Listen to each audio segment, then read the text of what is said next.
TikTok, it's not global warming, it's not access to... Welcome to Perspectives with Wenqi Yu, where we discuss Trump 2.0's policies and politics and their implications for Asia, China, Taiwan, and beyond. Today's episode is a little bit different. We're speaking with acclaimed filmmaker Hao Wu, whose work explores the intersections of technology, culture, and power. His films include All in My Family, People's Republic of Desire, 76 Days, and Admissions Granted, each offering nuanced, human-centered perspectives on complex issues. With his latest film, TikTok Never Dies, which premiered at the Tribeca Film Festival, Hao chronicles the legal fight between TikTok and the U.S. government, a case many expected the Supreme Court to decide on national security grounds. What he ended up capturing was a story about three American content creators caught in the middle, a presidential election TikTok helped shape, a sudden shutdown and save, and a debate that reveals as much about America's anxieties as it does about China. We want to discuss how the film's focus shifted over 3 years of filming, why national security arguments in the end failed to convince the American public, what changed and what didn't when TikTok's ownership was restructured, and how things comes next. From the rise of AI-generated short-form drama out of China to the future of the U.S.-China relationship itself. Let's hear Hao's perspective. So Hao, welcome. I'm so excited about this episode because I've wanted to talk to you about TikTok for a long time. So why don't we start with your career, because you've had a fascinating journey as well. How did you become a filmmaker? Yeah, it took me a long time to figure out what I wanted to do and to become a filmmaker. I came to the US, after college to study molecular biology, actually. But then later I realized I didn't enjoy lab work. So I went to business school, got my MBA, and started my tech career in Silicon Valley. And later I moved back to China for 8 years. I worked at tech companies like Alibaba, and I also helped set up TripAdvisor's China office. Ever since I was little, I had a very strong desire to tell stories, to create stories. I really enjoy the humanities subjects. So even though I was in the tech industry, I was writing and making documentary films as a hobby. But in 2012, I decided to finish a feature documentary I was working on for many, many years. So I decided to take a break and move to New York temporarily to finish that film. But it took me about 3 years to finish that film. I realized I really enjoyed the process. I want to do this for the rest of my life. That's when I decided to become a full-time filmmaker.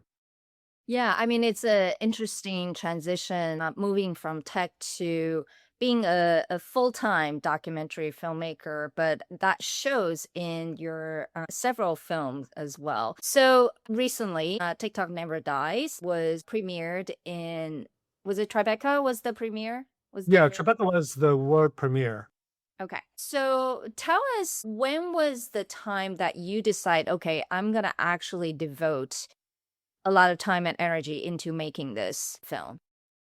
Yeah, so in 2018, I finished my feature-length documentary, People's Republic of Desire, about China's live streaming culture. And we can potentially talk about the film later. Yeah, which was a really good one. It's on Amazon Prime. People can watch it on People Amazon. should really watch it because this internet influencer culture really started in China before the US. Yeah. So even before I finished that film about live streaming, around that time, I think short form video like Douyin and Kuaishou, TikTok is actually the clone of Douyin, they were really taking off in China. And then very quickly in 2018, 2019, TikTok started going viral all over the world. So I have always been fascinated by this, arguably the first tech product originated in China that has taken over the world, right? So I always wanted to make a film about it, but I couldn't figure out the right approach because, People's Republic of Desire was about influencer culture. So I didn't want to do another TikTok influencer culture film. Ever since it arrived in the US, it attracted a lot of US government scrutiny. So there may be some political angle to it, but I couldn't figure out how to go beyond the news guideline because we were reading so many news reportings about the potential national security concerns over TikTok. So I wanted to do something more. In May 2024, as soon as I heard TikTok is suing the US government, and then very quickly, 8 of its content creators or influencers joined the lawsuit, I thought, oh, this might be a great And angle what to was the lawsuit about, just so people who don't follow closely understand? So in the spring of 2024, US Congress and the Senate passed a bill to force TikTok's parent company ByteDance to sell TikTok to American investors, or the US government will ban the platform in the US. So basically, it's the transfer of ownership. Transfer of ownership, or you're already banned. So TikTok and the content creators sued the US government trying to prevent this legislation on the ground of First Amendment. And that's the lawsuit. And then everybody was talking about this lawsuit would definitely reach the Supreme Court. So this could be a story that has real stake and real dramatic arc. I follow your film over the years. There's always something intellectually provocative behind your film that is very consequential. So, with all that political debates, what did you think is really the story behind this film? How did you decide on the angle to focus on the three influencers? So the story of the final film actually evolved in the production and editing stage, because as documentary filmmakers, what we can do is that we decide on something, on an event, on a character that's of interest. We start filming, we start following them, and we don't necessarily get to control how the events would unfold, which will determine what the ultimate story is about. But going back to your questions about the three influencers, originally I thought this is going to be a legal story. It's about the conflict between First Amendment concerns and national security concerns in the context of US-China geopolitical rivalry. I decided to reach out to content creator plaintiffs in the TikTok lawsuit because since the story would follow the case's progression all the way to the Supreme Court, we need personal stories and personal stakes into this very intellectual or political debate in order to make it not only more a compelling watch, but to add more texture to this discussion that at places could feel dry. So, in that process, what's most striking and fascinating to me is the difference between the policymakers in Washington, D.C. They're the ones who have these very intellectual and very important debates, whereas the users on the TikTok platform, American people, they seem to care less about these issues. Personally, before I started making this film, I wasn't on TikTok. I didn't understand what the community or the platform and what are the First Amendment's stake in the government's attempt to force the sale of TikTok. I didn't understand it. I went into making this film because of my intellectual curiosity. But then the more time I spend on TikTok, the more time I spend following the content creator to really see how TikTok has become such an integral tool or speech platform for their livelihood, to make money, to communicate with their followers. So once I understand that, I began to appreciate what TikTok offers and the First Amendment complications, at least in the legislation. A lot of the experts I interview, even though they have very strong views on opposing sides of this argument, they themselves don't use TikTok. They don't understand. So they were debating on very intellectual grounds. Right? I mean, that is by no means to say their concerns or their arguments are not valid, but it's missing this other side of the understanding is that what are the personal stakes here? What are the voices that might be gained or lost once you make a decision in Washington, D.C., so far away from the content creators' lives? I've been following this for a long time too, and I do use TikTok out of intellectual curiosity. Why is it so popular? I'm also interested in knowing whether alleged speech control is indeed the case. But in the end, what started as a US-China relations story became a more American story. Was that a surprise to you? And what did you feel like you learned the most from that American part of the story? It wasn't my intention because at the beginning of the production, I was in active communication with TikTok US. I was trying to gain access to someone within TikTok as this lawsuit was traveling all the way to the Supreme Court. I wanted to obviously tell the American side from the lawmakers involved in the TikTok legislation, as well as experts who think this is a real national security concern.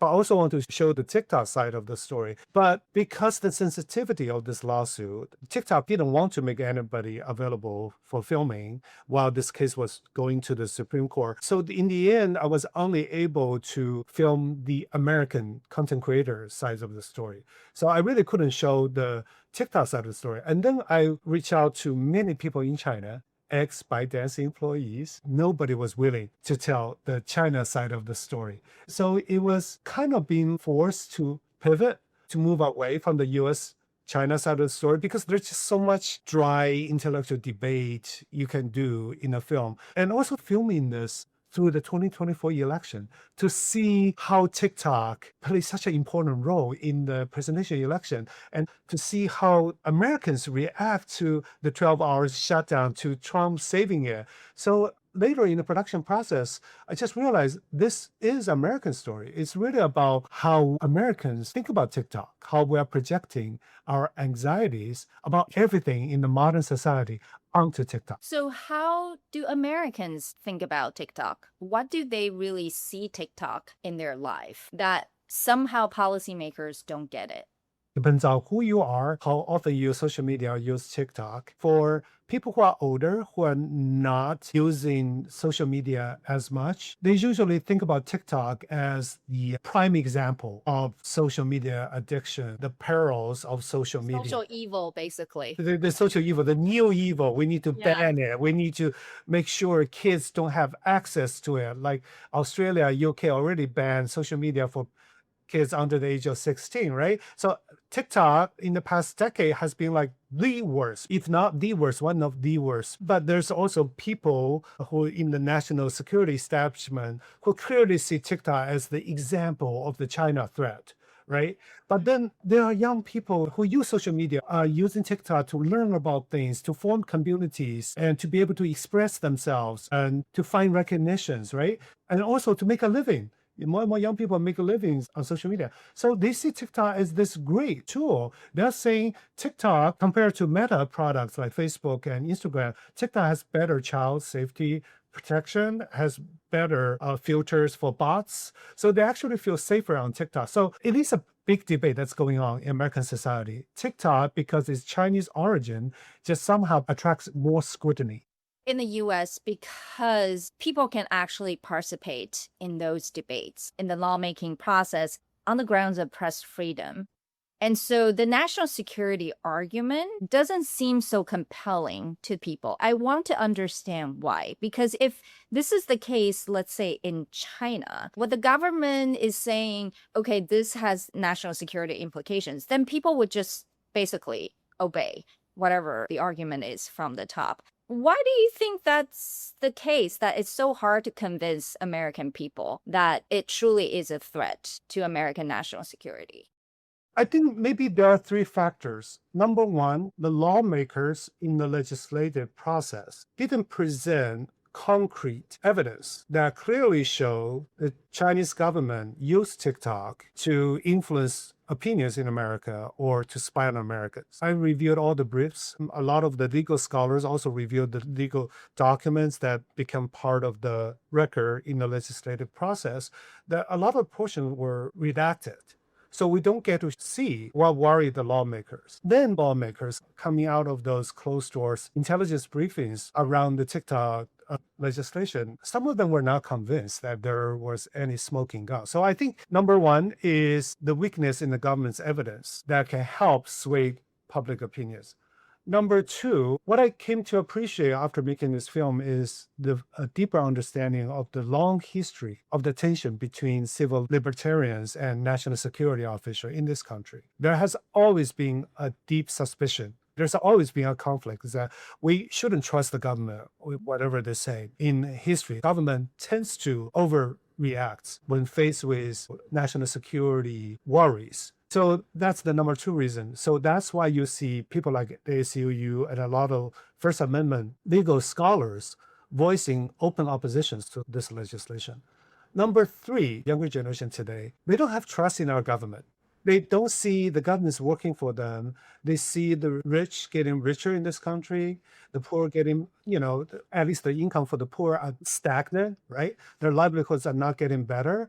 They don't trust the government. When they see the government so quickly reach a conclusion to force the change in TikTok, they don't trust any of their arguments. So I think all three of these contributed to the deep suspicion. During this TikTok saga among American public, in aggregate, the support for TikTok ban has actually declined. The more we talk about the ban, Do you think it's related to Donald Trump's stance? I honestly don't know. Because he was the one who wanted to ban TikTok first and then change his position, right? I think it has more to do with how more and more influential or integrated TikTok has become into American life. As more people use TikTok, their view of TikTok has changed. In the past, if you never used it, if you hear the media talking about the national security concern, you might just reflectively say, just ban it. What's the big deal? I don't use it. But now, once you experience it more, you probably think, oh, maybe let's wait. It is a platform used by a lot of people, especially young people. So after documenting this film, setting aside your documentary filmmaker role, are you convinced that there is a national security threat? That's number one. And number two, do you think TikTok should have been banned? For me, what attracted me to Mrs. Gardner was about affirmative action policies, right, in college admissions. And this one's about TikTok. What initially attracted me to both subjects were the intellectual complexity or nuances in this debate. So going into this film, I wasn't looking for a clear answer, either or, black or white. And after making this film, I don't have a clear answer either, because the way I see it, there's a clear potential risk. Mm-hmm. As potential, the word is The future risk of if TikTok had remained within control of ByteDance. But there's a clear present impact if you try to take this platform away or force a major change in its ownership. As we saw back in January, this chaos in the transition from ByteDance to American-led ownership. We clearly saw the algorithm was changing, their moderations were changing. So it's always this kind of future risk versus current impact. How do you balance it? I think through this film, what I'm trying to say is that depends on who you are, depends on your lived experience, your backgrounds. You can weigh these two differently and you can reach different conclusions. So I go back and forth. Is a risk, right? It has been so popular. So many people use it. Taking it away because some potential risk, is it worth it? That's the question. in the policymaking world, you hear all kinds of arguments. And at the end of the day, what is more important at this moment? What are the considerations and interests for stakeholders? And so in the end, even though the Supreme Court also ruled for TikTok to for sale its ownership, President Donald Trump actually didn't want to follow. That was also a very interesting twist. How do you explain President Trump and his government's reaction to all these legal arguments? You actually didn't talk too much about that in the film either. That's correct, because it's a 90-minute film. We did mention back in 2020, it was President Trump initiated the first federal attempt to force a sale. At that time, they were trying to find a way to sell it to Microsoft and Walmart.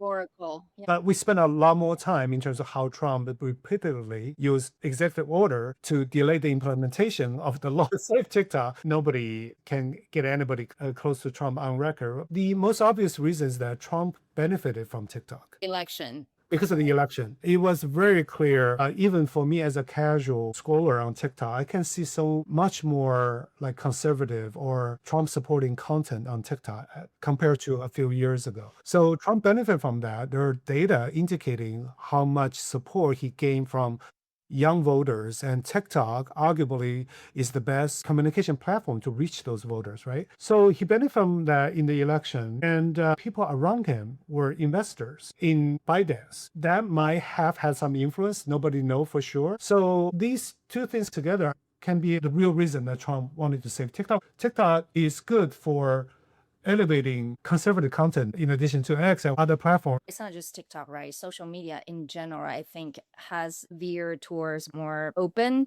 to tolerating or even welcoming conservative views. So that change of approach definitely is linked to Trump coming back to the government. I was most fascinated about the TikTok saga because of the intellectual complexities behind this case, and it's beyond just the United States, it's between US and China. But I almost feel like in the end, because of Trump's involvement, despite Supreme Court ruling, despite the law, national security, it became just a business deal. What about the original concerns? Do you think all these national security concerns could be just mitigated by changing the ownership? That to me is still a major question, but somehow no one is talking about it. There are people talking about it. Some lawmakers actually mentioning the current joint venture structure is not exactly what the legislation intended. Because right now, ByteDance still owns the algorithm. They just license it to TikTok US. It's JV, right? So what has really changed other than more shares are owned by American investors? I didn't get to talk about Project Texas in the film. Before Congress passed the legislation, TikTok actually did a proposal to US government saying we can have Oracle and third party. They already created this subsidiary that's monitoring all the data, all the technical operations. They have third party companies come in every time ByteDance pushes some codes into TikTok US. They will verify the codes. They will make sure there's no data access from China, and US government gets a kill switch. If they see ByteDance is doing anything nefarious, they can kill TikTok US. But at that time, I think the US government's argument was that require US government to continuously monitoring the situation. That doesn't have the manpower to keep on monitoring one company's behavior. This new structure changes that. Basically, it diminished ByteDance or China-related ownership to under 20%. So the board, the legal structure, completely owned by non-Chinese, primarily American investors. And in theory, they control everything now. So the U.S. government can trust them. Yeah, at the end of the day, it is really about trust. Who owns this company? That's right. Do we trust the owners? Do we trust what they tell us? You've done People's Republic of Desire and then now this film TikTok. What do you think are the similarities, if there's any, between these two films? The first one, People's Republic of Desire, came out back in 2018, really about influencer culture, about what influencers and their fans are looking for online. As in real life, people are looking for fame, fortune, and human connection online. My attempt was trying to reveal the forces, the capitalistic forces exploiting these kind of human desires manifested online. And the Chinese society, which I find the most fascinating element of the story. What China was going through, what young people are feeling at that time are feeling, right? The fans are hopeless. They can only project their own desires onto their idols online.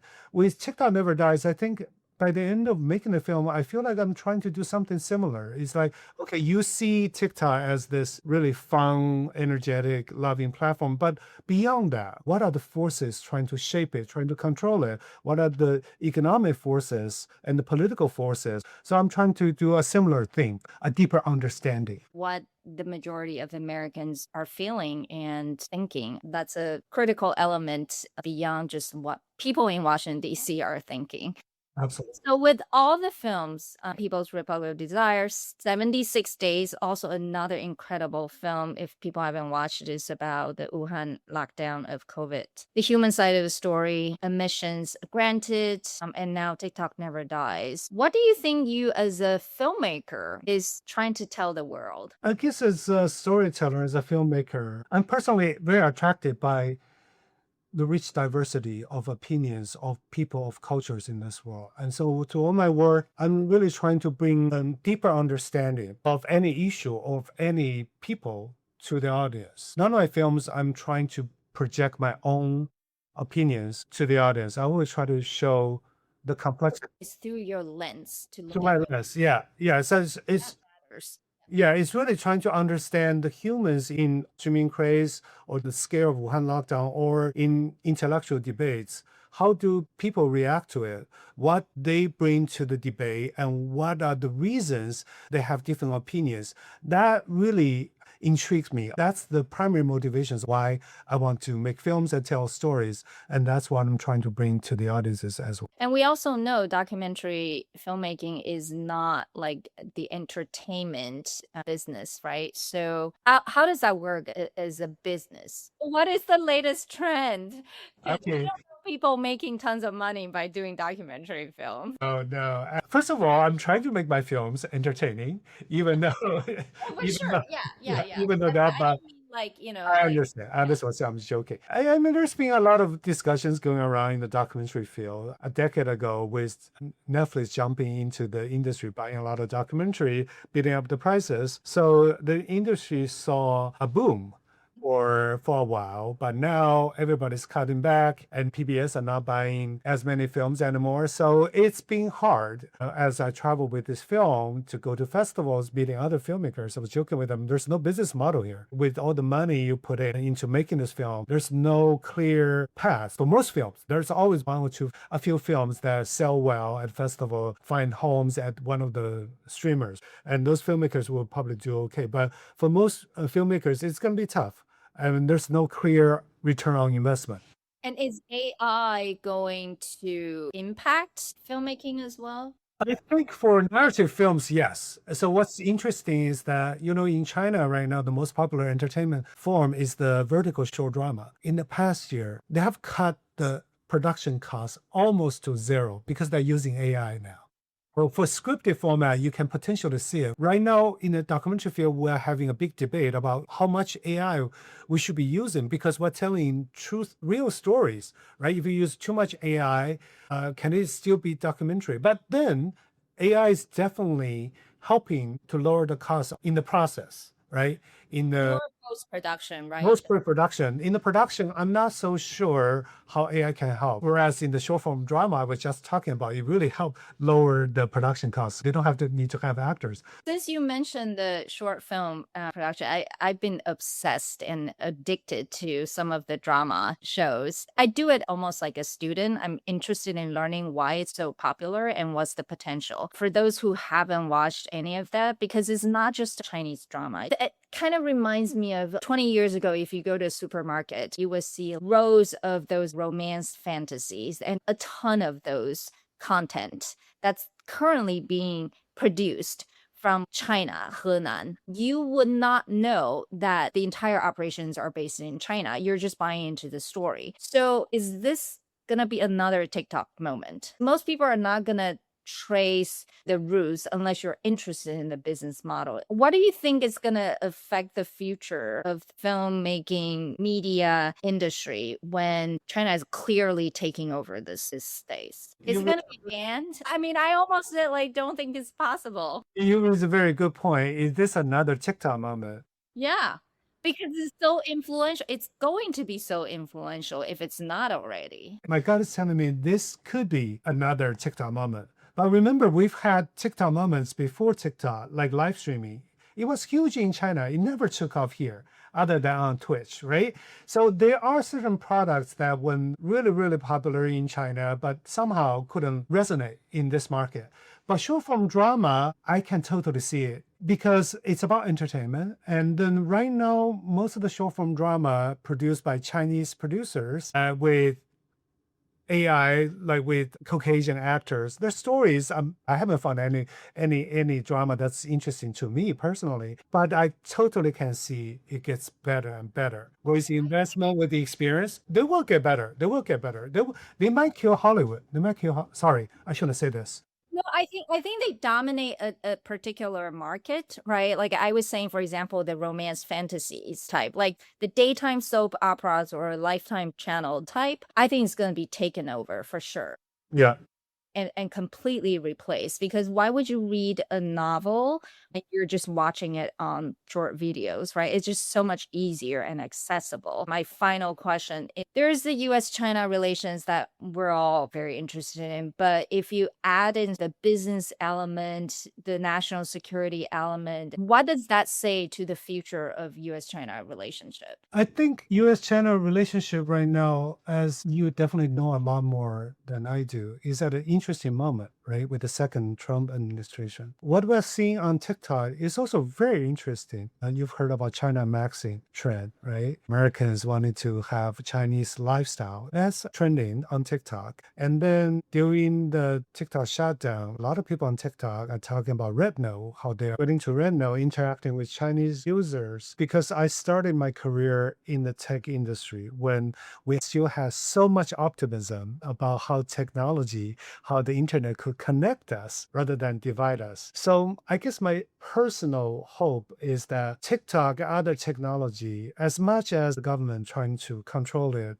or regulate it, as much as it's creating so much problem for teenage mental health and political division, they can still serve as a tool for people in some ways to understand each other better. In particular, as we're talking about maybe China and US, because we are seeing every time I see a weird Chinese grandma going viral on TikTok, it's like, how could this have happened, right? So, I mean, on the people to people side, any social media, not just TikTok, we are still getting to understand each other, even if superficially, right? More on the social media platform. So I think that can add a little bit different nuance to the pure intellectual debates in DC about whether China is a threat. There have been some extreme arguments on Capitol Hill about basically banning everything, banning Chinese students with F1 visa from China, cutting back, no investment whatsoever. So it will continue to play a part in this debate. Tell us, where else are you going to screen it, and how else can people access this film? So right now we just premiered, so we're still going on the festival circuit, screening the film and internationally at different festivals. So we're looking for a buyer. Hopefully soon we'll be able to have good news to share. For anybody who's interested in this film, you can find us at tiktokneverdies.com or find us on all the major social media platforms or follow us. Hopefully, you find a streamer so people will have access to it. Well, thank you so much for giving us this film for us to revisit the very important debates. Thank you. Thank you, Wenchi, for the discussion. Bye. National security, free speech, and the question of whether the government should control a platform based on its ownership are at the heart of Hao Wu's TikTok Never Dies. For me, what began as an intellectually serious debate about power, governance, and the public interest has, in the Trump era, increasingly been reduced to a transactional business matter, often framed in the language of American interests, but driven by self-interest. I hope this film at least reminds us that the debate is far from over. This is Perspectives with Wenchi Yu, where we analyze the policies and political strategies of Trump 2.0 and their implications for Asia, China, Taiwan, and beyond. Thank you for watching and listening. We value your feedback. Please subscribe to our YouTube channel and podcast. See you next time. TikTok, it's not global warming.